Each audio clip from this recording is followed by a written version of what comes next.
يبدأ الفيلم مع بنت اسمها كات اللي بتكون مروحة مع عيلتها، واللي لما بتاكل من التفاح بتاعتها بتلاقي حشرة وبتصرخ. لما بينتبه لها أبوها بيعملوا حادثة وبيقعوا من على الجسر، وكات هي اللي بتعيش وأهلها بيغرقوا. ومن وقتها اتغيرت وبقت على طول بتعمل مشاكل، وده خلاها تدخل الأحداث. وبيكون كبير الشياطين اسمه بافلو بيلرز اللي بيكون اختصاصه إن هو يمسك الأرواح ويعذبها في مدينة الألعاب بتاعته. ومن أولاده الشياطين الصغيرين اسمهم ويندل ووايل اللي اتمرضوا علشان كده سجنهم، وبقت شغلانتهم إن هم يزرعوا له شعره بالكريم السحري ده اللي لما بيشربوا منه بتجيلهم رؤية الكات اللي بتكون في طريقها المدرسة اسمها RBC، وبتكون في مدينتها راست بانك. ولما بتعدي من الجسر اللي اهلها عملوا فيه حادثه بتخاف، ولما بتشوف مصنع باباها متدمر بسبب حريق بتكون مصدومه. علشان كده بتسال السواق هانتر اللي بتقول لها ان هو اتحرق في جنازه اهلها، ترفض تقول لها عن اللي حصل فيه علشان ما تزعلش. وبتلاقي مدينتها بقت قديمه ومهجوره، وعلى اغلب المحلات ورقه مكتوب عليها ملكيه لشركه كلاكس اللي لما بتسالها عنها برضه مش بترد عليها. ولما بتعدي من قدام بيتها بتفتكر ذكرياتها مع اهلها، وبتكون حاسه ان هي رجعت المدينه تاني لسبب خفي. ولما بتقرب من المدرسه بيشوفها ولد اسمه راؤول من البرج. ولما بتنزل كانت من العربيه بتديلها هانتر الراديو القديم اللي فيه موسيقى باباها وشنطتها، وبعدها بتديلها الجاكيت بتاعها وبتودعها وبتمشي. وبيخرجوا 3 بنات، واحده اسمها شيفون والتانية اسمها سويتي والتالتة اسمها سلون، وبتعرفها شيفون بمعزتها جابي وبيرحبوا بيها في مدرستهم راست بانك الكاثوليكيه. ولما بتحاول تساعدها شيفون بترفض كات. في الوقت اللي بيقع حجر من البرج وكان هيقع على شيفون، بس كات بتجيلها رؤيه عن اللي هيحصل وبتنقذ شيفون وبتشوف راؤول اللي بيستخبى منها. ولما بيجوا رابطين بياخدوا كات عشان تشوف المدير، بيكونوا البنات مستغربين ان هي عرفت ازاي ان الحجر هيقع، بس شيفون بيكون حاسه ان وجود كات في المدرسه حاجه كويسه. في الوقت اللي بيشوف المدير الاب ليه بالملف كات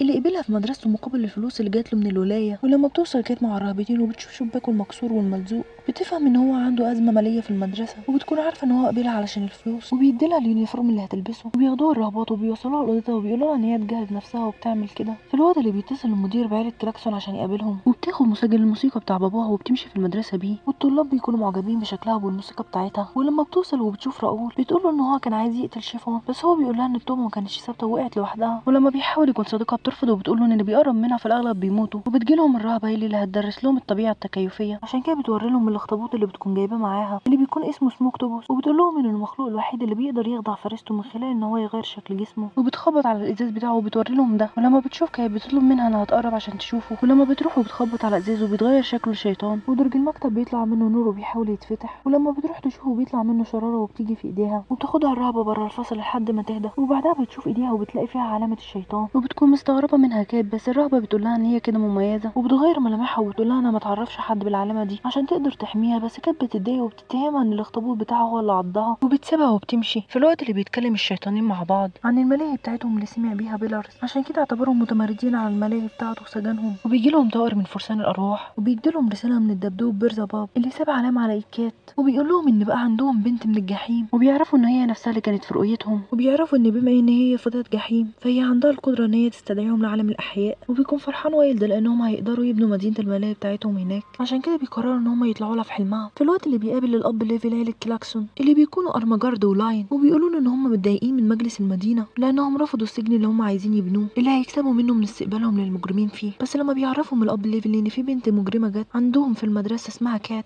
وان الولايه دفعت له رسومها عشان يستقبلها فيها، بتعرفوا ارمجارد ان هي عارفه لان بنتها شيفون قالت لها، وبيكونوا متضايقين منه لان هم بيعتبروه منافس ليهم. بس هو لما بيقول لهم ان هم لسه ما بنوش السجن اللي هيستقبلوا فيه مجرمين بيتضايقوا وبيقولوا ان هم مش هيتبرعوا لمدرسته تاني، عشان كده بيفكرهم ان هو اللي برأهم من جريمه حرقهم لمصنع اهل كات، وبيعتبروه تهديد وبيقتلوه وبيرموه في البحر. الوقت اللي بيجي تليفون لمامة راؤول اللي بتكون من مجلس المدينه، واول الرافضين على سجن كلاكسون من مديرتها وين اللي بتحاول تقول لها مامة راؤول ان هي بتحاول تلاقي دليل يثبت ان عيله كلاكسون هم السبب في حريق المصنع، لان اصحابه اهل كيت كانوا اصدقائها ولانه تسبب في موت العمال اللي كانوا فيه. بس المديره بتنهي عقدها معاها وبتقفل الخط، وبعدها تتصل بمجلس المدينه في الوقت اللي ابنها بيعمل مشروعه الفني فوق سطح بيتهم. بتنام كيتو بتحلم بيوم الحادثه اللي مات فيها اهلها، وبيدخل لها الشيطانين ويندل ووايلد في حلمها وبيعرفوها انهم عارفين العلامه اللي في ايديها وانهم ساكنين في عقلها لانها فتاة جحيم. وبعدها بيطلبوا منها انها تخرجهم لعالمها مقابل ان هم هيعملوا لها اللي هي عايزاه، عشان كده بتطلب منهم ان هم يرجعوا لها اهلها، بس هم بيكذبوا وبيوافقوا ان هم يرجعوهم للحياه لحد ما تطلعهم لعالمها لانهم عارفين ان هم مش هيقدروا يعملوا كده. وبيتوافقوا وبيطلبوا منها انها تاخد بيرزباب اللي حط لها العلامه على ايديها، وبعدها تاخده للمقبره بتاعت اهلها لما يكون القمر مكتمل، وهو هيقول لها هتعمل ايه، وبيقولوا لها انها لازم يكون معاها شاهد. وبعدها بيسيبوها، ولما بتصحى بتشوف العلامه وبتروح لفصلها وبتفتح درج المكتب وبتاخد بيرزباب. ولما بتشوف ان في حد جاي بتستخبى منه اللي بيدخل وبيكتب على السبوره ان الرهبه هي لي حراميه. في الوقت اللي بتخرج فيه كات وبيشوفها وبيعرف انها اخدت بيرزباب وبيتضايق وبيقول ان الرهبه كان لازم ترجعه له. في الوقت اللي ويندل وايلد بيكونوا مش عارفين ازاي هيجيبوا تكلفه الملاهي بتاعتهم دي، بيدوس الحيوان اللي راكبينه على حشره. ولما بينزل وايلد من المعجون اللي بيطلع شعر ابوهم بيهم الشيطان بيلرز، وبيقع على الحشره بيرجعها للحياه تاني. عشان كده بتجيلهم فكره ان هم هيكسبوا فلوس من الناس اللي هتطلب منهم ان هم يرجعوا لهم الميتين بتوعهم عشان يبنوا مدينه الملاهي بتاعتهم، بس مش بيكونوا عارفين ان هو هينجح على البشر ولا لا، وبيستنوا عشان يختبروه على اهل كات الميتين. في الوقت اللي بتنتهي كات فرصه عزل الاب ليفل، وغير ده الامر بيكون مكتمل. عشان كده بتاخد راؤول كشاهد، استنى لحد ما بيمشوا وبعدها بيتحركوا، وهم في طريقهم بتعرف ان شيفون من عيله كلاكسون، واللي لما بيوصلوا المقبره بيساعد ويندل وايد للخروج، وبتطلع كات الدب بيرز باب، ولما بياخدوا منها راؤول وبيشغلوا بيقولوا ان هو يرجعوا لفتاة الجحيم اللي بتاخده. بتقرب من المقبره وبتقول له ان هي عقدت صفقه عشان ترجع اهلها، وبعدها بتشغله وبتكرر ورا الدب الكلام اللي بيقوله لحد ما بتحصل رياح وبيظهر نور لويندل ووايلد اللي بياخدوهم فرسان الارواح وبيطيروا في اتجاهه، وبيخرجوا من تحت الارض بس في مكان تاني بعيد عن كات اللي بتكون متضايقه وفاكره ان هم كسبوا عليها. اللي بعدها بيمشوا وهم في الطريق بتحصل شراره وبتطلع لهم الرهبه هيلي وبتاخدهم معاها عشان ترجعهم للمدرسه في الوقت اللي بيدور عليها ويندل ووايلد. ولما بيشوفوا مقبره مفتوحه اللي بتكون للاب ليفل بيجربوا عليه المعجون وفعلا بيصحوا وبيفرحوا بده، وبعدها بيطلبوا منه ان هو يدفع لهم كل اللي يملكه تمن ما هم صحوا علشان يقدروا يبنوا الملاهي بتاعتهم. بس بياخدهم الاب وبيوريهم المدينه ما فيهاش شغل ولا بنوك ولا سكان عايشين فيها، عشان كده بيقول لهم ان مهما صحوا ميتين مش هيلاقوا اللي يدفع لهم، وده بيضايقهم وكانوا هيدفنوه تاني. بس بيجيله رؤيه عن عيله كلاكسون وبيقول لهم ان هم هيدفعوا لهم اللي هم عايزينه مقابل خدماتهم اللي هيقدموها ليهم. في الوقت اللي بتوصل كانت المدرسه مع الرهبه اللي بتسالها لو قالت لحد عن العلامه اللي في ايديها، بس بترفض ترد وبتعرفها الرهبه ان هي تعرف ان هي فتاه جحيم، وبتحذرها ان حد يعرف حقيقتها. بس كانت بتكون مستغربه ان هي مهتميه بيها علشان كانت بتقول لها ان هي كانت زيها، ولما كانت بتقول لها انها كانت السبب في موت اهلها، ولما الرهبه بتحاول تواسيها وبتقول لها انها مش السبب في موتهم. وتاني يوم هم في الحصه بيرسمها راؤول مع شياطينها اللي في راسها وبيقول لها ان ده ممكن يكون مقلب من زمايلها، بس هي بترجع تقول له ان هم حقيقه. ولما بيكلمهم المدير من ميكروفون المدرسه بيتصدموا والبنات بيكونوا فرحانين، بس الرهبه هي اللي بتكون عارفه ان في حاجه حصلت. ولما بتخرج من الفصل بتتحرك تحت الارض وبتدخل في باب سري. في الوقت اللي بتروح كانت مع راؤول للمدير، ولما بيوصلوا له بتكون متضايقه وبتقول له اهلها هم المفروض اللي يصحوا مش هو، عشان كده بيقولوا راؤول ان هي السبب في ان هو رجع للحياه تاني، وده بيخليه ينده للراهبات عشان ياخدوهم ويحجزوهم. وبعدها بيتصل بالي كلاكسون اللي بيستغربوا ان هو لسه عايش. بتروح الرهبه لصديقها مانبرج وبتساله ازاي الاب صحي، بس هو بيفكرها ازاي مسكوا اول شيطان ليها وهي عندها 12 سنه لما كانت في سن كات.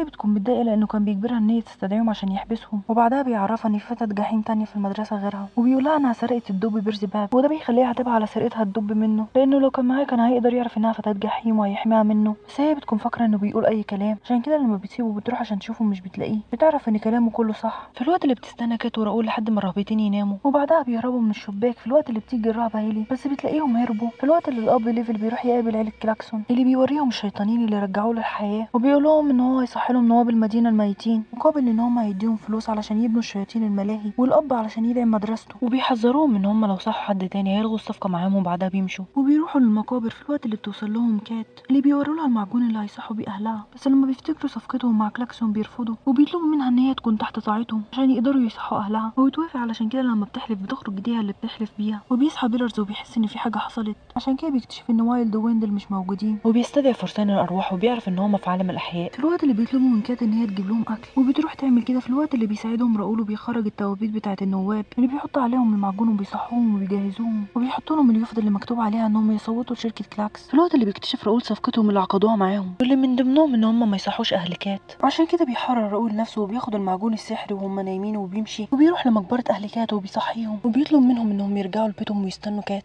بيعملوا كده وبيجيله الشيطانين ويندل ووايلد اللي عرفوا باللي هو عمله عشان كده بيمسكوه. في الوقت اللي بتجيب كات فلافل من عربيه فوز للشياطين، وبعدها وهي في طريقها ليهم بتشوف النواب اللي صحوهم الشياطين، واللي بعدها بتجري على بيتها ولما بتشوف اثار رجلين بتحاول تدخل بس ايديها بتمنعها، ولما بتعضها بتسيبها، واللي بعدها بتقدر تدخل البيت وبتلاقي ابوها وامها مستنيينها وبتكون فرحانه برجوعهم وتعرفهم ان هي عامله صفقه مع شيطانين عشان تقدر ترجعهم للحياه تاني. بس هما بيقولوا لها ان صديقها راؤول هو اللي صحاهم، وبيعرفوا ان هو كده في خطر علشان كده بيطلبوا منها ان هي تروح تنقذه، وكانوا هيروحوا معاها بس هي بتطلب منهم ان هم يستنوها في البيت وبتروح عشان تنقذه. ولما بتوصلوا بتحرروا وبعدها بيهربوا، ولما بيرجعوا للبيت بتقابلهم الرابعه وبتعرف انها صحت اهلها وبتطلب من راؤول ان هو يفضل معاهم، وبتاخد كتل صديقها مانبرج عشان يحررها من اللعنه والقسم اللي حلفته للشياطين. عشان كده بيوحد ايديهم في بعض وبعدها بيفتح لهم بوابه الخلاص اللي بيدخلوا فيها. وتاني يوم بيكون يوم التصويت، علشان كده لما بيدخلوا الزومبي وبيعرفوا ان هم من مجلس النواب القديم بيسمحوا لهم ان هم يصوتوا، علشان كده بيصوتوا لكلاكسون وبيفوزوا لانهم 6 ضد 5، وبعدها بيمشوا وبيحتفلوا بانتصارهم وبيدوا للاب ليفل الفلوس. وبتشوفوا شيفون اللي بعدها بتقول لاهلها ان هي عرفت ان اهتمامهم الوحيد من السجن انهم هيكسبوا من وراه، مش اهتمامهم بتغيير سلوك المساجين زي ما هي كانت عارفه. وغير ده بتعرف منهم انهم عشان يبنوا السجن لازم يهدموا المدينه كلها، عشان كده بتسيبهم وبتمشي بسرعه. في الوقت اللي بتوري الرهبه هيلي كانت ماضيها اللي مضايقها وهو حادثه موت اهلها والملجا اللي قبلها مقابل الفلوس. وبعدها لما راحت المدرسه والاطفال كانوا بيتنمروا عليها وبيضايقوها، اللي وقعت واحد منهم من على السلم واذته، وده اللي خلاها تروح لاحداث وكبرت هناك. وبعدها القسم اللي اخدته على نفسها بلطاع على الشياطين، واللي كان نهايه ماضيها ان ذكرياتها كونت الوحش ده اللي بقى بيتحكم في مستقبلها. والرهبه بتقول لها انها الوحيده اللي هتقدر تقاومه، وبتنجح وبتقدر تحرر نفسها من ماضيها وبتدمره. في الوقت اللي بيروح الاب ليفل للشياطين وبيعرف ان هم صحوا اهل كات،